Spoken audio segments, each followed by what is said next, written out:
Pessoal, tudo bem com vocês? Eu espero que sim. Bem-vindos a mais um boletim informativo aqui no Alô INSS. Eu sou a Ana Paula, sempre trazendo aí as melhores notícias para vocês. E hoje, gente, eu trago aqui novas informações. Vamos trazer reviravolta do STF, falar de reajustes do mínimo, que pode ser maior para todo o Brasil. Vou trazer algumas mudanças, algumas informações importantes. E se eu fosse você, eu não perderia esse vídeo por nada. Tem muita novidade, tem muita informação importante aqui para vocês hoje. E vocês precisam se atentar, porque estamos no último mês do ano, né? Ano tá acabando, vai vir recesso parlamentar e temos aqui algumas mudanças, temos aqui algumas informações, tá? Eu vou trazer aqui para vocês tudo. Antes eu queria só convidar rapidinho quem ainda não é inscrito no canal a se inscrever. Lembrando que o Alô INSS é um dos maiores e principais canais de previdência social da internet. E todos os dias eu trago aqui informação de utilidade pública para manter vocês por dentro dos seus direitos. Então se inscreve, deixa like, compartilha, bem-vindo, bem-vinda, que honra é ter você aqui conosco. Também aproveito para reforçar, claro, né, que quem precisar de empréstimo consignado, gente, conta com a nossa equipe. O nosso canal possui uma equipe especialista em crédito, a gente faz toda intermediação bancária gratuita para você. É um serviço online, seguro, de graça, então quem precisar é só chamar, que a nossa equipe está aqui para dar esse suporte gratuito, evitar que você caia em golpe, que você seja enganado, que você tenha venda casada embutida aí nos seus contratos, tudo bem? Então o recado foi dado, agora eu vou trazer para vocês as demais informações, são muitas notícias aqui chegando, vai deixando seu joinha, vai compartilhando bastante e bora lá para a primeira notícia já do vídeo de hoje, que eu quero falar a respeito aqui do Farmácia Popular, gente, olha só. Vamos falar um pouquinho do Farmácia Popular para vocês, da ampliação do programa. Vamos trazer aqui algumas informações, porque o Farmácia Popular tá dando no que falar, né? O Farmácia Popular, ele tá cheio de informação nova e eu quero trazer as informações para vocês. Inclusive o governo abriu o credenciamento para o programa, para farmácias aí que queiram se credenciar e ele enviar aí, né, os remédios gratuitos para distribuir à população. Porém, o Farmácia Popular enfrenta um desabastecimento de insulina em todo o Brasil. Vou trazer aqui para vocês entenderem um pouquinho, porque pacientes com diabetes reclamarem, o governo ainda querendo fazer corte de gastos no programa só piora, né?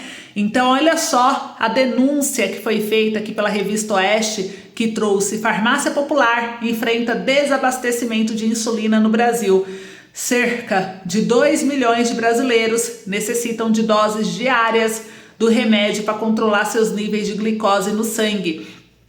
E a crise por qual passa a Farmácia Popular com o desabastecimento de insulina em todo o Brasil gera preocupações por esses milhões de diabéticos que dependem do medicamento para o tratamento da doença. A informação é da TV Bandeirantes. Estima-se que cerca de 2 milhões de brasileiros necessitam de doses diárias do remédio para controlar seus níveis de glicose no sangue e manter saúde em dia. E atualmente as farmácias do programa governamental mostram falta das únicas opções de insulina disponíveis gratuitamente, as insulinas humanas NPH e a regular. O oferecimento em ambas as opções é na forma de frascos e a escassez é atribuída à falta de insumos essenciais para a produção. Alguns laboratórios já haviam antecipado dificuldades no fornecimento do medicamento às farmácias brasileiras e ainda assim, mesmo com alertas emitidos por entidades médicas, o governo não tomou medidas para incluir insulinas alternativas no programa, como mostrou o Jornal da Band. Isso, segundo o veículo, poderia ter evitado a situação atual. Para a vice-presidente da Sociedade Brasileira de Diabetes, Solange Travassos, um plano poderia ter ocorrido para incluir outras insulinas. Dessa forma, os médicos e os pacientes teriam tempo para ajustar o esquema de tratamento. E aqui mostra que com a indisponibilidade das insulinas mais acessíveis, os pacientes enfrentam duas opções: buscar o medicamento gratuitamente por meio do Sistema Único de Saúde, que é o SUS, em postos de saúde, ou adquirir uma versão mais cara que deve ser usada sob orientação médica. As opções mais acessíveis giram em torno de R$ 150 por mês, apesar das garantias do Ministério da Saúde de que o abastecimento nas farmácias públicas segue sem prejuízos. Usuários relataram em diversas regiões episódios de falta pontual ou necessidade de fracionamento em razão da escassez de estoque. Em uma reunião da comissão que incorpora medicamentos ao SUS, um representante do Ministério reconheceu as dificuldades para a compra da insulina. Rafael Poloni, coordenador geral da Assistência Farmacêutica Básica, revelou que desde dezembro do ano passado, 4 pregões para adquirir insulina ocorreram. Segundo ele, 2 desses especificamente para frascos e canetas não obtiveram sucesso. Os outros 2 pregões contaram com a participação limitada das empresas, o que agravou ainda mais a situação. Então veja aí que a farmácia popular está passando por uma crise, mas essa falta de insulina na farmácia popular em todo o Brasil é um risco para a saúde de quem tem diabetes e depende do medicamento, e o governo precisa agir o mais rápido possível. Inclusive, o Ministério do Desenvolvimento, Assistência Social, Família e Combate à Fome anunciou que está aberto o credenciamento para o programa Farmácia Popular. O credenciamento é solicitado pelo proprietário da farmácia, e o prefeito de cada município tem a responsabilidade de mobilizar as farmácias locais que atendem aos requisitos para realizar o cadastro. O programa, então, Farmácia Popular e o Bolsa Família são ferramentas essenciais, segundo o Ministério, para diminuir as desigualdades no acesso de saúde no Brasil.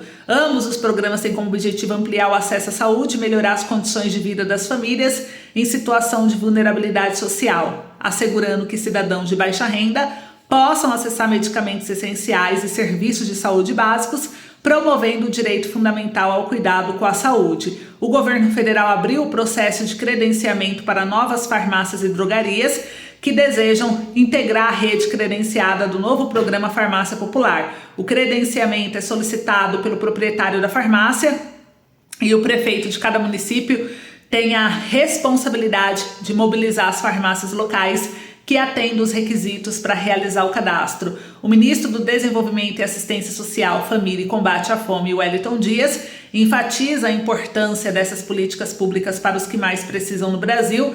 Ele disse que você pode fazer o credenciamento pela internet, o edital de convocação, do credenciamento foi feito, então as farmácias está aberto aí para quem quiser se credenciar. Lembrando que a farmácia popular, praticamente quase todos os medicamentos já são gratuitos. O único que você paga de forma subsidiada, porque o governo arca com até 90% do produto, é fralda geriátrica e remédio para diabetes tipo mellitus, que é aquela associada à doença cardiovascular. A diabetes comum, o restante de medicamentos é tudo de graça, você não tem que se preocupar em pagar nada, tá bom?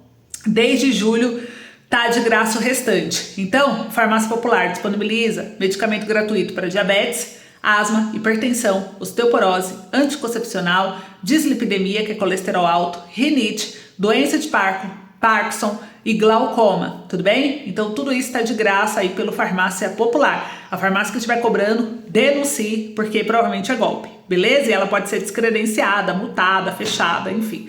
Então vamos agir aí com o nosso papel de estar atento e fiscalizar os programas do governo e ajudar também o governo a combater essas fraudes. Gente, vamos falar agora de dinheiro esquecido? Olha só, quem já resgatou, tinha saldo zerado, pode ter novos valores a receber. E mais de 8 bilhões de reais estão disponíveis para resgate, pode ser incorporado aos cofres do governo. A data limite para resgatar foi dia 16/10, depois o governo deu mais 30 dias, que caiu no dia 15/11, e agora tem 6 meses aí para vocês contestarem o dinheiro que foi aí pego, do governo para a União, tá bom? Então, dinheiro esquecido, consultem. Lembrando que o site de consulta é somente o do Banco Central do Brasil, é o único site oficial para vocês consultarem, então muito cuidado, tá? Um outro ponto também, gente, é que não existe pagamento de taxa para resgatar os valores esquecidos, então muito cuidado, que eu tô vendo gente falando que tem que pagar taxa, não tem que pagar taxa nenhuma, o dinheiro é seu, então muito cuidado, porque é sites fraudulentos que estão se passando pelo governo para pegar dinheiro da população, e tem muita gente pagando e não tendo nada de retorno, por quê? Porque caiu em golpe. Então acessem somente o gov.br, através do site oficial do Banco Central, beleza? Agora, eu quero falar aqui a respeito de mais uma reviravolta. Vamos falar da revisão da vida toda para vocês. Em que pé que tá a revisão da vida toda? Vamos lá, né, gente? Revisão da vida toda passou por reviravolta e pode virar o jogo agora nesse próximo ano para vocês. Isso porque o ministro do STF convocou o Lula a se manifestar sobre a revisão da vida toda. É isso mesmo, o governo vai ter que se manifestar, vai ter que dar a palavra dele do que ele acha da revisão da vida toda. Ele é a favor ou ele é contra? Porque sempre quando fala da revisão da vida toda, o governo fala, não, isso não me intromete, isso é coisa da justiça, né? É o STF. Mas e agora que o STF quer tirar o dedo da reta, tá vendo a repercussão? E convoca Lula para se manifestar. Então o Nunes Marques intimou ainda presidente da Câmara e do Senado em um novo pedido de recurso do caso. Gente, olha que reviravolta! O ministro do STF, Supremo Tribunal Federal, Cássio Nunes Marques, intimou o presidente da República, Luiz Inácio Lula da Silva, e também os presidentes da Câmara, Arthur Lira, e o do Senado, Rodrigo Pacheco, a se manifestarem em ação que discute a revisão da vida toda do INSS. A decisão pela intimação foi tomada em resposta a um recurso da CNTM, que é a Confederação Nacional dos Trabalhadores Metalúrgicos, na ADI, que é a Ação Direta de Inconstitucionalidade 2111. A confederação contesta o julgamento do STF realizado em março desse ano, que derrubou a tese da revisão da vida toda ao julgar duas ações de 1999 sobre constitucionalidade do fator previdenciário. E a revisão da vida toda é um processo judicial no qual o aposentado pede o recálculo do benefício para incluir na conta salários antigos de antes de julho de 94, pagos nas outras moedas. Em março, ao julgar duas ADIs de mais de 20 anos, protocoladas em 99 contra a Lei 8.213, que criou o fator previdenciário, os ministros entenderam por 7 votos a 4 que a correção não é possível, contrariando a decisão de 2022, quando eles mesmos aprovaram a revisão ao julgar o tema 1102, que trata diretamente do caso. Nos chamados embargos de declaração, quando se pede esclarecimento de pontos de um julgamento, a Confederação alega que a revisão é válida, já que em 2022 o STF aprovou a correção. Pede ainda que parte da decisão de março desse ano seja anulada, que seja declarado inválido o voto do ministro Gilmar Mendes por ter sido advogado-geral da União em 2000, trabalhando na defesa do fator previdenciário no Supremo, e caso os ministros entendam não haver mesmo direito à revisão, que garantam o pagamento ao menos a quem entrou na Justiça até 21 de março desse ano. Esse é o segundo recurso da CNTM, que já teve um outro negado pelos ministros em setembro, tá bom? O prazo para manifestação, gente, já foi de 5 dias. Procurada, a AGU, ela representa o governo na justiça, ela disse que como parte interessada, o presidente da República foi intimado a se manifestar nos autos do processo, mas que o órgão ainda não recebeu intimação formal, então por isso que eles não se manifestaram.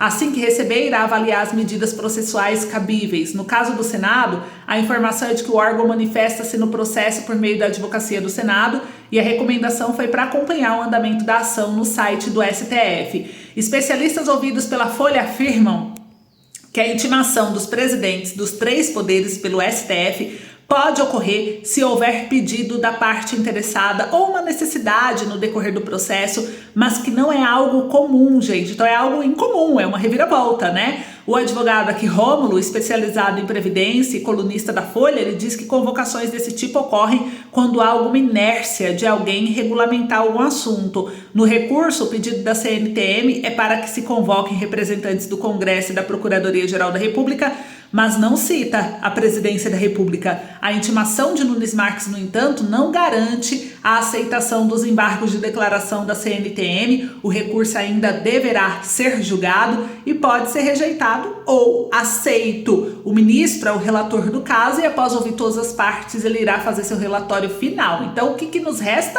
Aguardar. Nós estamos acompanhando, por isso é importante acompanhar o Alô INSS para ficar por dentro de tudo bem?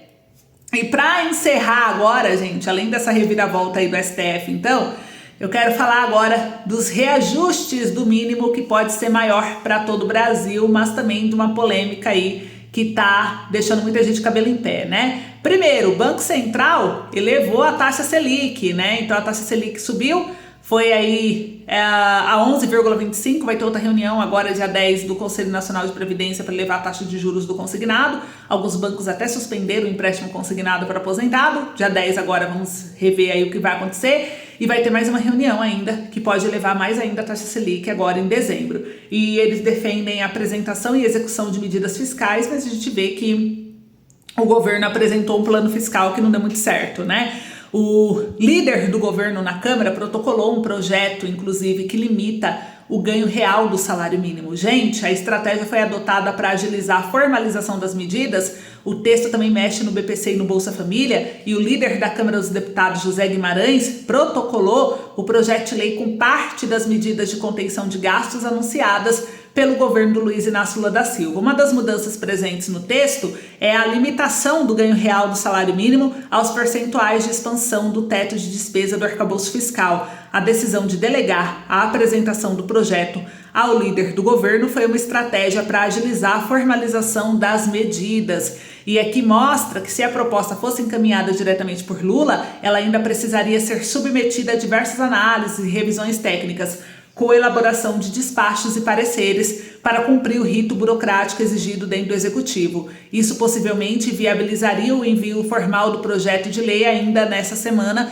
como sinalizou a equipe econômica. E o texto também traz mudanças no BPC e no Bolsa Família e no FCDF, que é o Fundo Constitucional do Distrito Federal. A nova regra do salário mínimo prevê que o ganho real do piso seguirá vinculado ao crescimento do PIB de 2 anos antes, mas vai oscilar entre 0,6 e 2,5 ao ano, conforme a expansão do limite do arcabouço fiscal. Caso a expansão do arcabouço seja 2,5 acima da inflação, o piso poderá ter ganho real de até 2,5. Se a correção do limite for de 2%, esse será o teto de crescimento para o salário mínimo. O percentual, porém, será um teto. Isso significa que, na prática, é possível haver um aumento menor no salário mínimo do que a ampliação do limite de despesa em determinado ano. Por outro lado, o ganho real não poderá ser menos que 0,6% ao ano. E como mostrou a Folha de São Paulo, a nova regra deve gerar redução de R$ 6 no salário mínimo já em 2025, caso seja aprovada, porque o piso iria a 1.521 pela política atual, mas deve ser corrigido a 1.515 caso o projeto seja aprovado ainda esse ano pelo Congresso, com a nova regra valendo agora. Essa nova regra ela valeria até 2030. O projeto também traz uma série de ajustes no BPC, que é o benefício assistencial de um salário mínimo pago aos idosos acima de 65 anos e pessoas de baixa renda, e também no Bolsa Família. No BPC, entre as medidas mais duras, está a retomada de contabilização de benefício de seguridade, como aposentadoria, pensão ou o próprio BPC, na renda familiar per capita observada como critério de elegibilidade, e também, desde 2020, o Congresso permitiu descontar esses valores, facilitando a concessão e permitindo até mesmo o acúmulo de 2 ou mais benefícios na mesma família. Também há um ajuste no conceito de pessoa com deficiência para fins de elegibilidade. O texto diz que a pessoa com deficiência é aquela incapacitada para a vida independente para o trabalho, então tende a excluir pessoas com deficiência de grau leve ou moderado. E o ex-presidente do INSS, Leonardo Rolim, ele é crítico dessa mudança, pois trata de deficiência como invalidez, punindo indivíduos que se esforçam para superar suas limitações em busca de colocação no mercado de trabalho, conduta que para o especialista deveria ser incentivada. O projeto de lei também torna obrigatória a informação de CID na concessão do BPC para a pessoa com deficiência, e há ainda uma mudança na definição do conceito de família para fins de medição de renda familiar, ampliando o rol de pessoas cujos ganhos serão contabilizados no critério. Ainda no BPC, o texto veda a dedução de rendas não prevista em lei, o abatimento de parcelas facilita o enquadramento no programa e classifica como capaz de prover seu próprio sustento alguém que tenha posse ou propriedade de bens ou direitos, inclusive terra nua, em valor que supere R$800 mil, tudo bem? No Bolsa Família, o projeto prevê que municípios e o Distrito Federal precisarão observar um índice máximo de famílias unipessoais, formadas apenas por uma pessoa, entre os beneficiários do programa. Esse índice será definido em ato do Poder Executivo. Hoje, já limita o atendimento a 16% dos inscritos, mas a medida consta na portaria sem força de lei. Então, vocês viram aí, mesmo com essa redução, o aumento do salário mínimo para esse ano vai ser maior para todos, porque a previsão do governo era 1.502, depois passou para 1.509, mas como a inflação aumentou muito e ele deve manter a política do aumento do PIB, mesmo limitada a 2,5% se aprovada, vocês vão ter pelo menos 1.515 de salário aí para janeiro. Então é isso que eu queria trazer para vocês. Comentem aí o que vocês estão achando. Um beijo no coração, até logo!